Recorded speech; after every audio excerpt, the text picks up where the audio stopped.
Okay, hi there.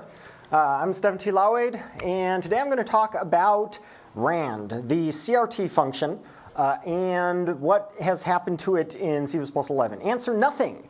It's not even deprecated, which is kind of sad. But there is at least replacement functionality in C++11 that you should totally be using. So rand considered harmful. Let me show you some code.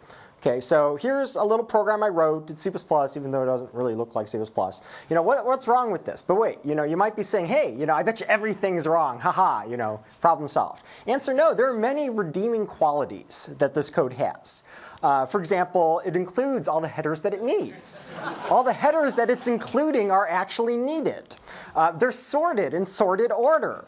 The braces are delicious. I mean, if you don't like these braces, you are wrong. I'm just saying. And non-trivially, %d, that is the correct format specifier for int. You might be saying printf kind of an abomination, but if you're going to use it, at least get the types right and actually that expression there that's int. So that's cool. And I omitted the return 0 and argc argv. I see examples coming all the time with that stuff. Like, it's unnecessary, omit it. Okay, so that's what's right with the code. So that's everything. Isn't it awesome? Well, no. This code is terrible. It's awful. So take a look at it for a bit, like 10 seconds, and try to imagine how many things are wrong with this code. Can you enumerate them all? I've got a lot of white space on the slide. It's all going to be filled with orange boxes in like a second. Okay, so what's wrong with this code? Well, problem number 1, null. I was just hammering on how this is an abomination on a couple days ago. So never use null, always use null putter. But what are we giving it to? Oh wait, this is the CRT function time. This updates once every second. Yeah, it says implementation defined in the CRT. Everybody uses a tick count of a second. So that means if you write this program and you run it, it'll totally compile. And you run it quickly, like twice in a single second, it outputs the same output. That's kind of crummy. Or maybe you've got a bunch of clients that are all running the same program. If they start it on the same tick of the clock, they're going to get the same output. Ew. But wait, what are we giving time null to? We're giving it to srand. Well, let's compile at warning level 4, or whatever your favorite warning level is. And if your compiler is nice, it'll complain, oh wait, time is returning a 64-bit time t, unless you're using a horrible option, but it's 64-bit by default. And srand takes unsigned int. Possible loss of data, you're truncating. That's an annoying warning. And hey, unsigned int, that's 32-bit. That means that srand takes a 32-bit seed even if you want to give it more entropy. This is bad, especially if you've got multiple clients, you're running multiple simulations, and you would like more than 32 bits of entropy. So that's terrible. Okay, so that's like everything that's wrong with that line. I tried really hard to think. I couldn't see anything else wrong with that line. That semicolon is kind of innocent, so I left it black. Okay, but wait, there's another line. Okay, so this rand call. Rand has an awful range. The standard guarantees that it's a range of at least 32K, but not necessarily anymore. And in some implementations, like VC, it actually is 0 to 32K. That's like really, really tiny. If you want, 64K, sorry, that's not enough. Okay, but what else is terrible about rand? You go look up in Wikipedia. Rand is typically implemented with what's called a linear congruential generator. This is like a multiply and a shift, and then you're done, and like a mask. These are really low quality random numbers. If you use them to generate like 3D points, they like line up in hyperplanes. Wikipedia has like a cool little diagram. It's awful, like really poor statistical properties. And also, it has a really short period. You run rand for long enough, and it'll start repeating the sequence of numbers. So that's like super crummy. But wait, I'm not done. I want numbers here in the range 0 to 99 inclusive, so I'm saying a mod. This is actually really awful, because even assuming that rand returns perfectly uniform numbers, which is probably a bad assumption, this introduces bias. You get a non-uniform distribution. So there's two separate parts here. Don't use rand, and don't say mod whatever. And I see people doing this all the time. Like Hello World example, somebody's writing the first game engine, they need some random numbers, they say mod n. Don't do that. Okay, so what's wrong with mod n? Here I've got source and dest. I just want to give them nice names. Let's just assume that rand is returning perfectly uniform results, which it doesn't. And then we say mod 100 to get 0 to 99. This introduces non-uniformity. Does everybody see why? This is actually pretty simple. So the reason why is imagine all the possible inputs. The range 0 to 99 inclusive maps to 0 to 99, awesome. And then if you go up to 100, that gets moduloed back down to 0, and that's cool. But wait, what about the end of the range? You get to the end of the range, and 32K 700 Well, we end up at 32,767, and then we stop. So that means actually the numbers 0 through 67 inclusive are more likely to be generated because there's one more range of inputs that can generate it. This is awful, not just because those things are more probable, but because you have actually wrecked the average. This slightly decreases the average because the lower numbers are more likely than the higher numbers. Now, yeah, it's only like one part in 327, 328, but that's awful. Like, why introduce bias? And in some contexts, this could actually be a really big deal. So this is really modulo's fault. This happens whenever your input range is not cleanly divisible by the size of your output range. We could put any generator in there, not just rand, and modulo would still be wrong. So that's bad. So now some people, actually, if you've got your computers open, you can say, you can Google Stack Overflow scale rand. I actually checked Bing. It returns the right result, which is cool. And there's a Stack Overflow thing that says, how do I scale the output of rand? Terrible advice. So this is actually taken from Stack Overflow, tiny adjustment because they wanted 0 through 100 inclusive, and my example uses 0 through 100 exclusive, but it's the exact same code. So they say, okay, I'm going to multiply it by 1.0 and get some doubles in there. Then I'm going to divide it by rand max, which is a constant. In this case, it's 32K on VC. And then I'm going to multiply it by the number that I want. So basically, get a double, scale it down, scale it up, and we're done, right? No, this is hilariously non-uniform. Like Stack Overflow permits like editing. I don't know how this has survived on the site because it's terrible. Whoever suggested it, why is this hilariously non-uniform? Again, think about the inputs, or just run it. The problem is that there's only one output of rand that can produce the maximum number. If you look at what this expression does, here I've grayed out all the things that are common. The highest value that rand can output, which is rand max, multiplied by 1.0 divided by itself times 99 gives you 99. Anything less, even 32,766, when you treat it as a double and then divide by the max input, you get like 98.99 something something. Then you truncate and you get 98. So that means that your output, which really should be 0 through 99 inclusive, generates 99 with extremely low but non-zero probability. That's like hilariously non-uniform. Do not do this. So some people get clever. They're like, oh, you've got some off by one error, so I'm gonna fix it a little. I'm going to fix it for you. So this is double treachery. That's what I say. There's no long double treachery joke. I just want to let you know that I thought of it and I restrained myself. Okay, now if you take source and multiply by 1.0 and then divide by the maximum plus 1 and then multiply by the exclusive part that you don't want, this is what I call subtly non-uniform. So it resolves the problem of it being very difficult to generate 99. And if you just took a quick glance, it would look like, hey, it's uniform, floating points, totally smooth, right? Wrong. This is awful. And you know what? It's awful for the exact same reason that modulo 100 is awful, because some outputs are less likely. If you run this, and you can actually get perfect results. You don't need to do statistical tests or anything. Just pass in all the numbers from 0 to 32,767 inclusive. Some outputs will be generated 327 times. Others will be generated 328 times. And I actually have a list here of the ones that are less likely to be output. They're not all multiples of 3. It sort of shifts a little. But like 3, 6, and 9 are less likely than 0, 1, and 2, and so forth. This is bad. Now, admittedly, it's not as bad as modulo because it doesn't completely wreck the average. At least the ones here that are less likely are spread throughout the range. But it's still non-uniform, even assuming perfect uniformity of the input. Why is this? It's the pigeonhole principle. If you have 32,767 pigeons in addition to a mess, that means that you cannot put them in 100 pigeonholes without having more pigeons in some pigeonholes than others. Nothing can do this if you're not willing to throw away data or ask for more data. So floating point will not fix your problems. Okay, so maybe you're saying, okay, yeah, that's caused by rand's tiny range. If I had a bigger range, I wouldn't care about that so much. This is still bad. Even if your input range is 0 to the 2 to the 32 exclusive or 2 to the 64, you're still introducing that non-uniformity model, trying to get to 0, 100. It's reduced because your input has so many bits, but it's still not eliminated. And I don't know about you, but when I write code, I like it to be absolutely correct, not just good enough. Also, and this occurs especially for library implementers, what if somebody is asking you for more bits? So I refer to this as what if IEEE runs out of bits.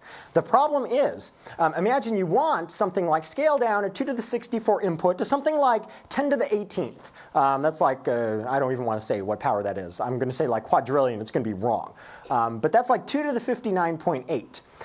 So that we can actually shrink it down, and that's like 2 to the 4 smaller. So we definitely have enough input there. You would expect that to not be too bad. But the problem is double, if you go look at Wikipedia, only has 53 bits of significant precision.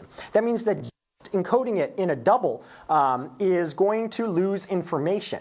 Really poor statistical properties. So like I say, say you have a problem, you decide to use floating point. Now you have 2.00001 problems.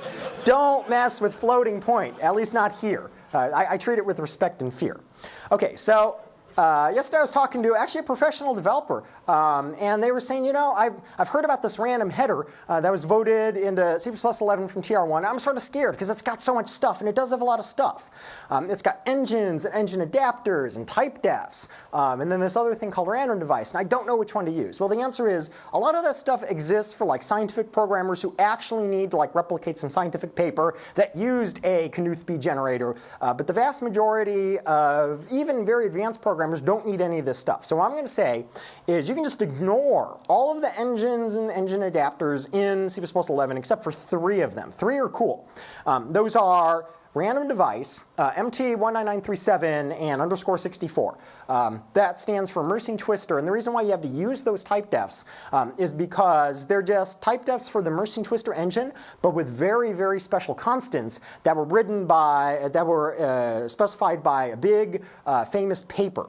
You really can't use the engine with any other constants. Don't even try. Always go through the type defs.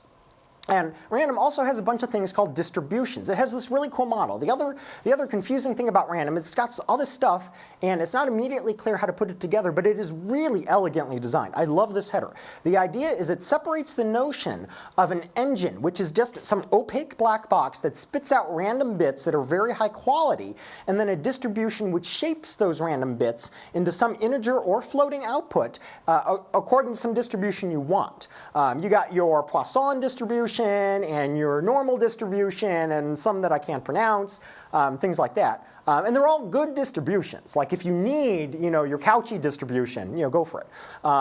But the vast majority of the time, normal industry programmers are probably just going to want 2 things: uniform int distribution and uniform real distribution. So I'm going to focus on uniform int distribution because that's going to do the 0 to 99 that we wanted. But if you want the other distributions, they're totally there.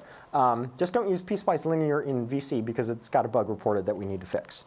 Okay, so now let's transform that horrible example into a nicer example using C++11. Random, by the way, is in air quotes for a simple reason, because to reduce the complexity of the sample, I'm using a fixed seed. So here, 1729 is a deterministic 32-bit seed that I just chose at random. And so when I run this program, it'll output the same result from the immersing twister engine. So MT is this engine object, and it's going to generate random numbers in the range 0 to 2 to the 32 exclusive. Technically, it's supposed to do like unsigned int, but I'm just going to say that it's 2 to the 32.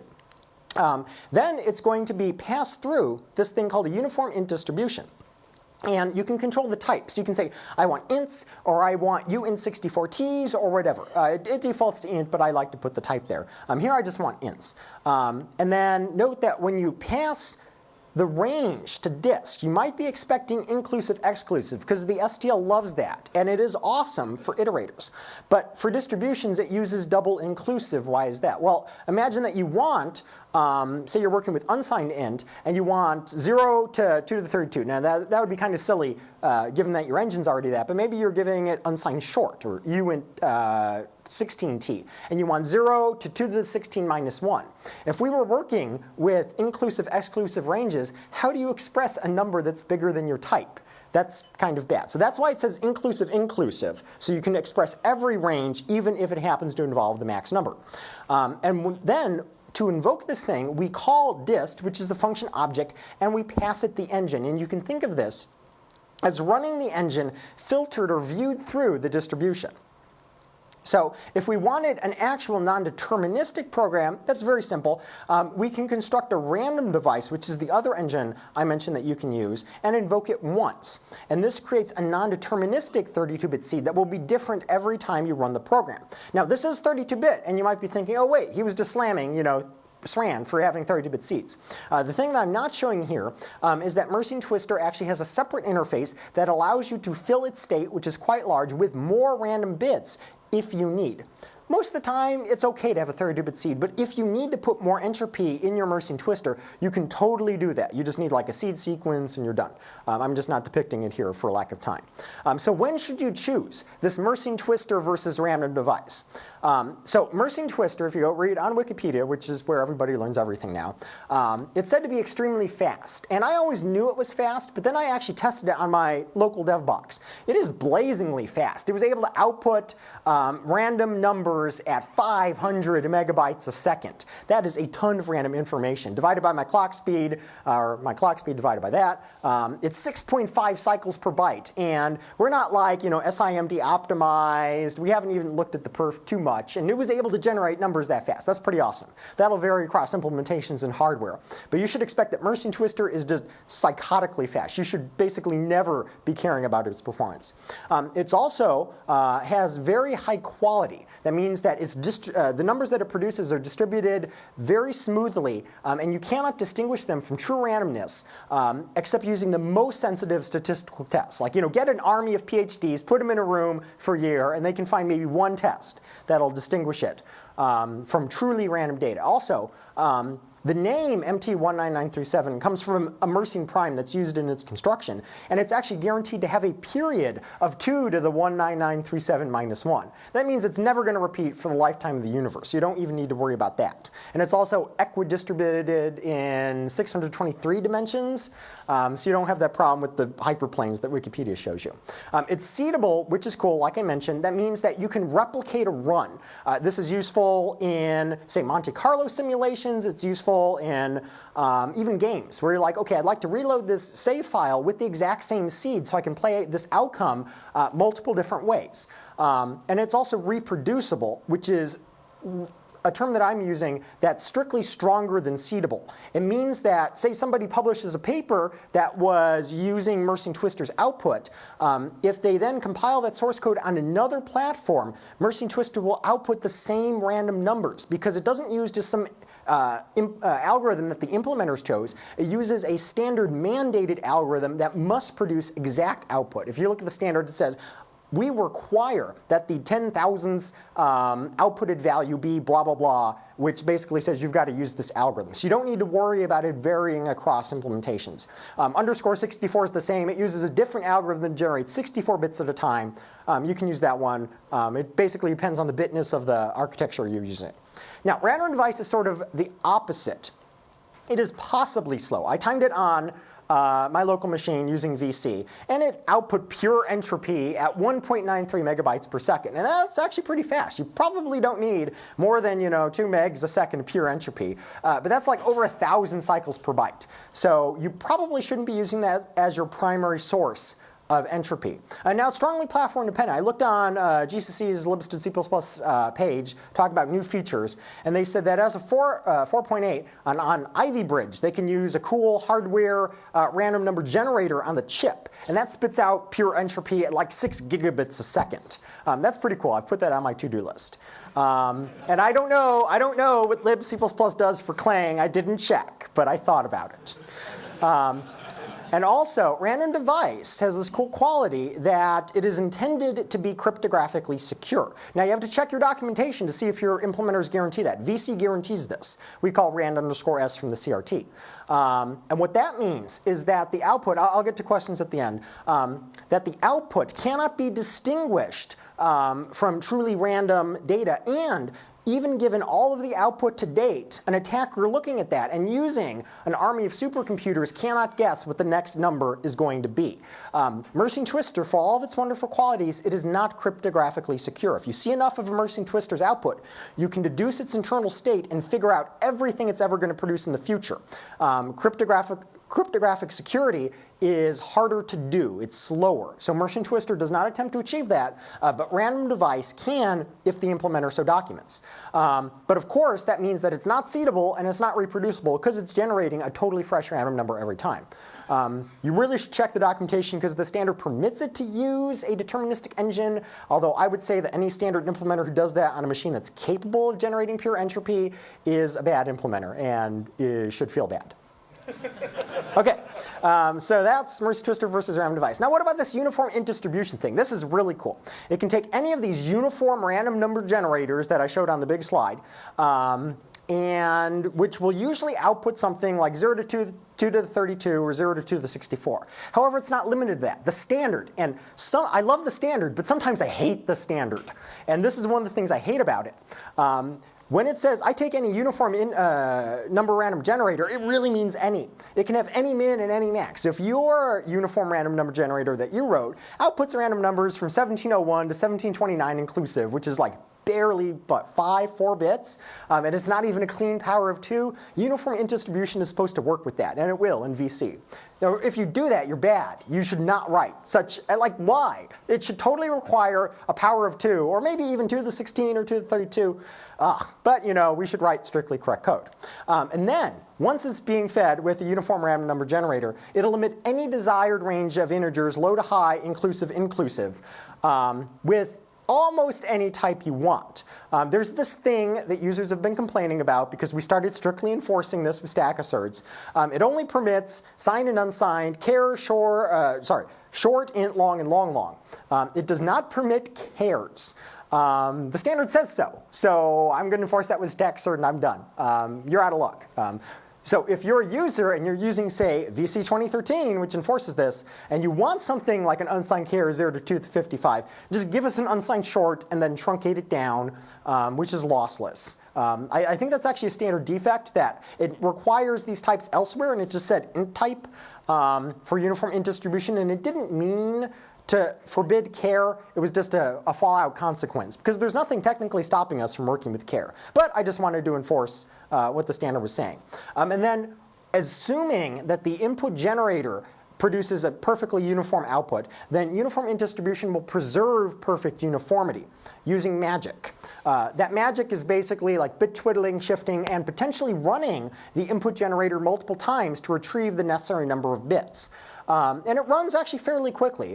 When I implemented uniform int distribution, I didn't actually take steps to try to make it super fast, although I was paying attention to how often I was rerunning the generator. And I observed it runs about the third of the raw speed of the engine. With implementer tricks, it might even be possible to go faster. I haven't checked the other implementations. So you shouldn't be too worried about running uniform int distribution. But by the way, although the standard doesn't really say this, it's deterministic. You don't need to worry about it like varying according to the phase of the moon or something, because it's just some fixed algorithm. Your implementer is not actually trying to kill you most of the time, but it's not invariant. Unlike Mercian Twister, the standard does not specify a specific algorithm. So if you run the same sequence of numbers through VC or libc++'s uniform int distribution, you will almost certainly get different output because the implementers have chosen to implement it in slightly different ways. But it still should be the same quality. So going back to things that I hate, CS+98 has a couple algorithms, both called random shuffle. The first one is actually horrible. It can call rand to shuffle the sequence. And I put that as C++ standard library. I trusted you. Why did you betray me by calling rand? And we still do that for like backwards compatibility. I'm not too eager to change that, even though rand is horrible. So don't call that one. Rand is terrible. Then there's this other one, random shuffle, that takes what it calls an RNG. And that's the C++11 signature. It looked different in 03.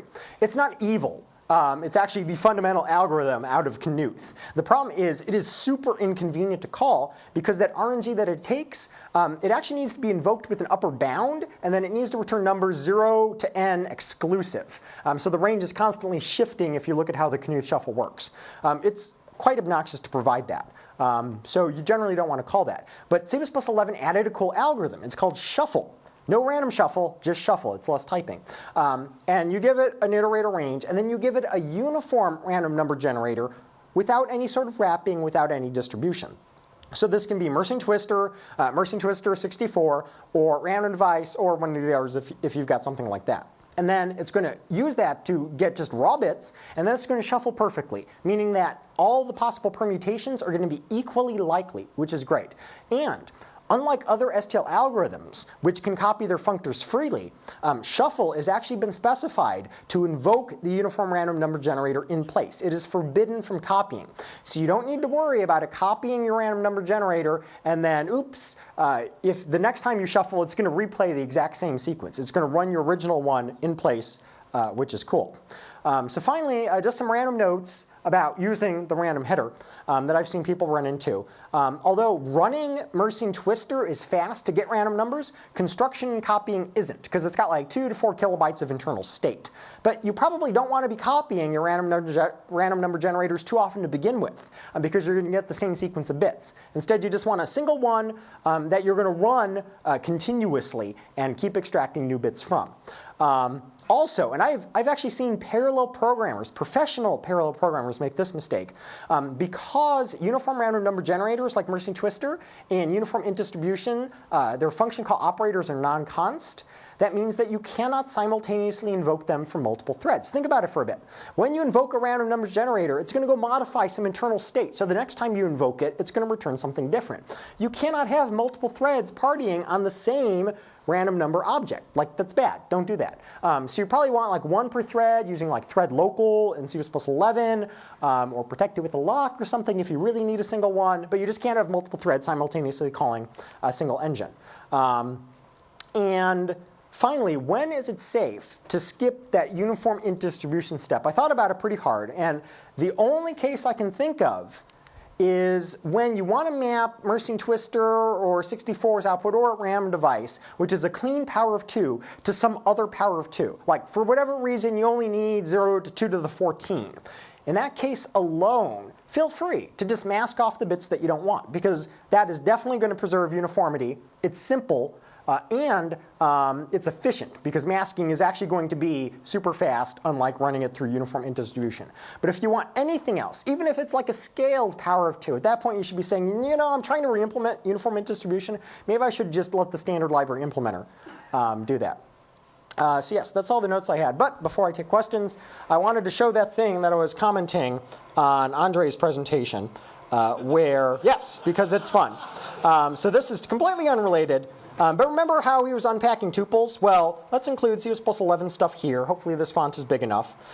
Then C++14 specifies some integer sequence stuff. I implemented it here. If you have a C++14 compiler, unfortunately, this is not in 2013. I just didn't have time. But it's specified in the standard. There are these things called compile time integer sequences.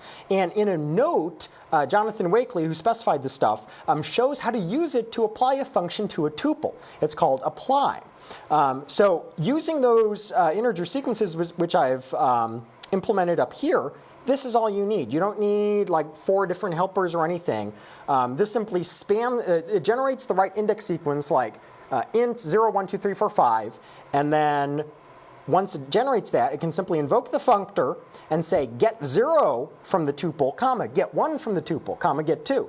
No runtime recursion. It makes the optimizer work less hard, which is pretty cool. I also found, while implementing this, a bug in the standard, because this should not say auto, it should say decal type auto. I found a bug in VC with an internal assertion, so that was fun. But basically, the technology exists in 14 to make that easier.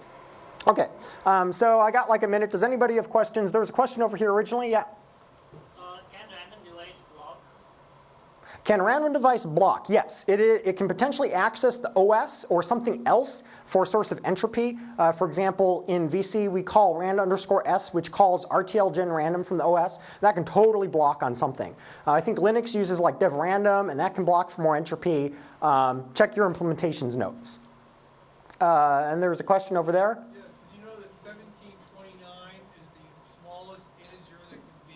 That can be decomposed into 2 cubes, 2 cubes of integers 2 different ways. Yes, I did know that. Ah, you did it's know convenient that. how I just chose 1729 at random. Yes. Any other questions? I got like 8 seconds. Yeah, there's a question there. What's the choice of implementation for default random engine? Is that going to be documented in Default random engine, I am not a fan. If you look at this slide, which clicky, clicky, click, here we go. Default random engine, lower right, grayed out. Why? Because you don't know what the implementation selected. Like, the default random engine should be Mercing Twister. Don't give that choice to the implementer. Just say Mercing Twister yourself. I see no reason for that type def to exist, honestly. You can call it, you can use it if you want, but then you're, why are you outsourcing your selection? It's more typing, too, than MT19937. So, yeah. STL, we have a question from the internet. We haven't for it. asked one for several hours. In my game, this is from somebody named Vittorio Romeo. In my game engine, I use uniform int distribution to generate random numbers through a getRandomNumber min-max function. Awesome. However, I am forced to construct a distribution object on every call.